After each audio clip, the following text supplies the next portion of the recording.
இந்த சிவகங்கை மாவட்டத்தில் அஜித்குமார் அப்படிங்கிற அந்த இளைஞர் அவர் வந்து காவல்துறை விசாரணையின் போது அடித்து கொல்லப்பட்டிருப்பதாக தகவல் கிடைக்கிறது. அதன் அடிப்படையில்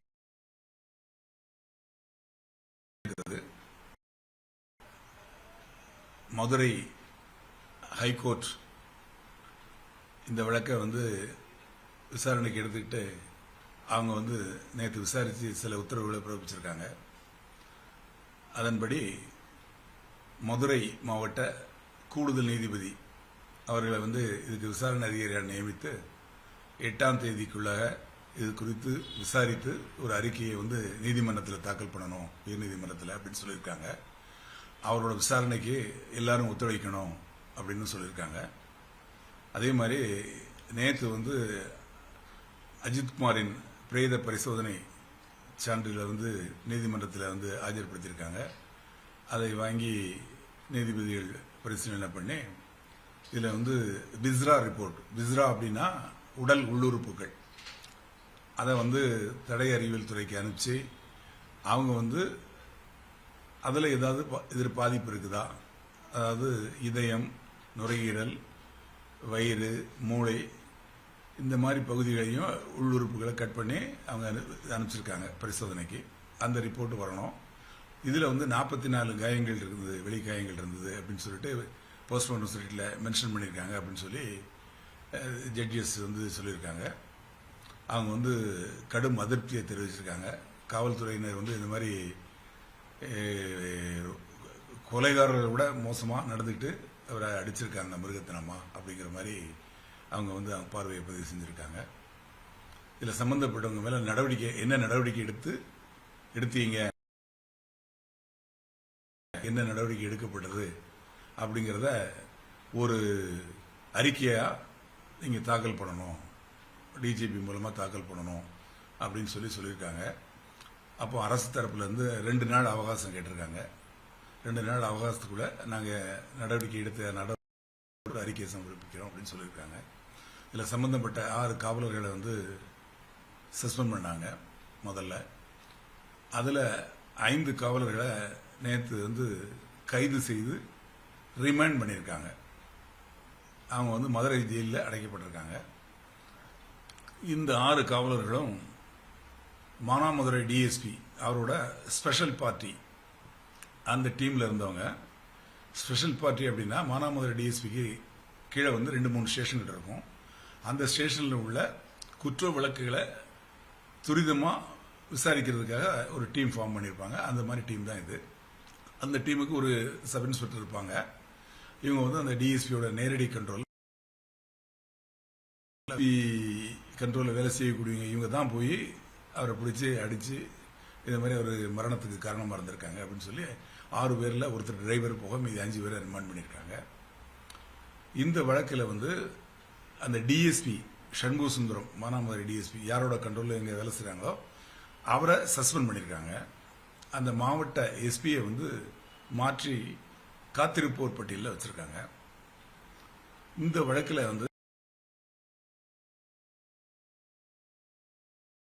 பதிவு செய்யப்படவில்லை அப்படிங்கிறதையும் நீதிமன்றம் வந்து அவங்களோட பார்வையாக வச்சிருக்காங்க.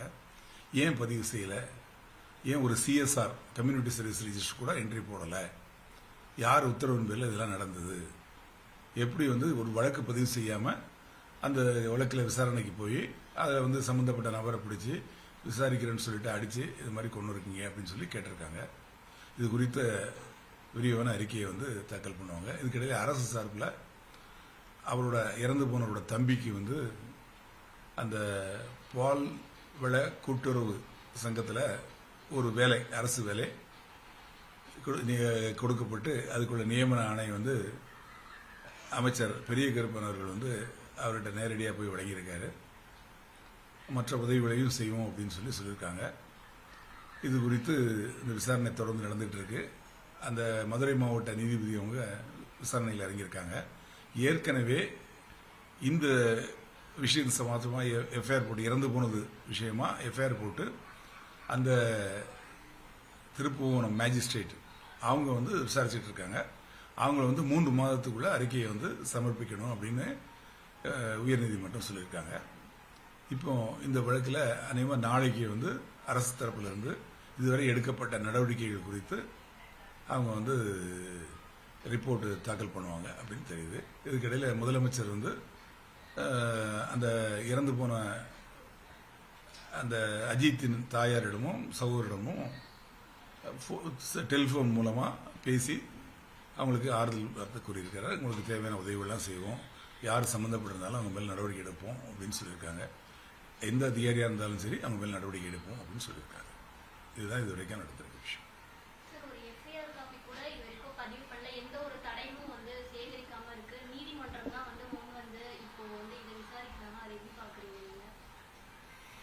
அதாவது எஃப்ஐஆர் முதல் தகவல் அறிக்கை, ஃபர்ஸ்ட் இன்ஃபர்மேஷன் ரிப்போர்ட், அது பதிவு பண்ணாதான் சட்டப்படியான நடவடிக்கை ஆரம்பமாகுது.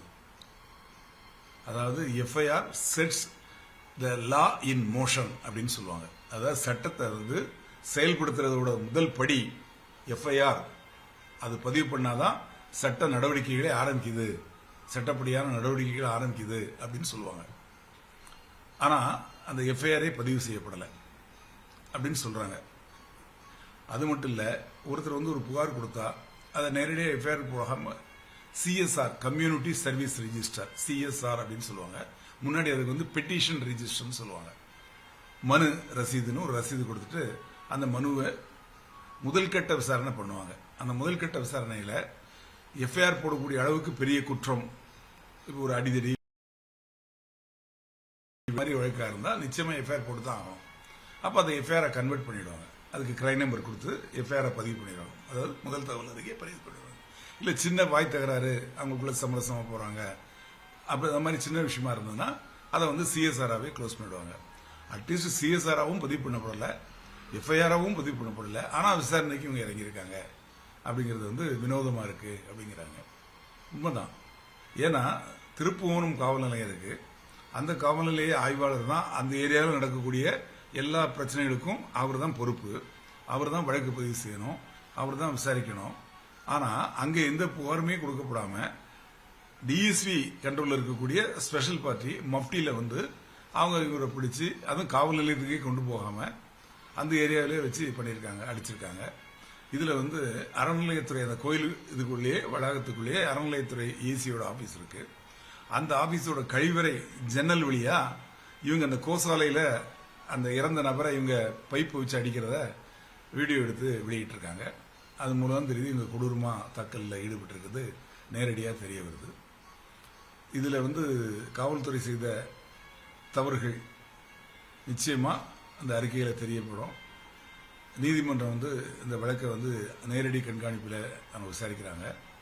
நாளைக்கு அவங்க தாக்கல் பண்ற ரிப்போர்ட்டின் பேர்ல அடுத்த நடவடிக்கை எடுக்கப்படும்.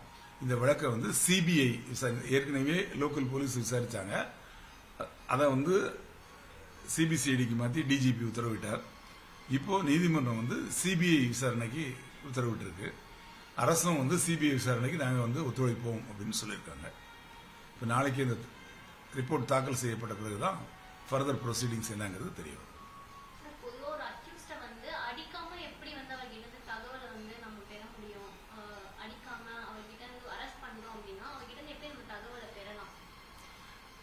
எந்த சட்டத்தில்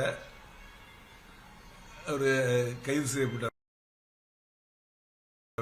கிடையவே கிடையாது. எந்த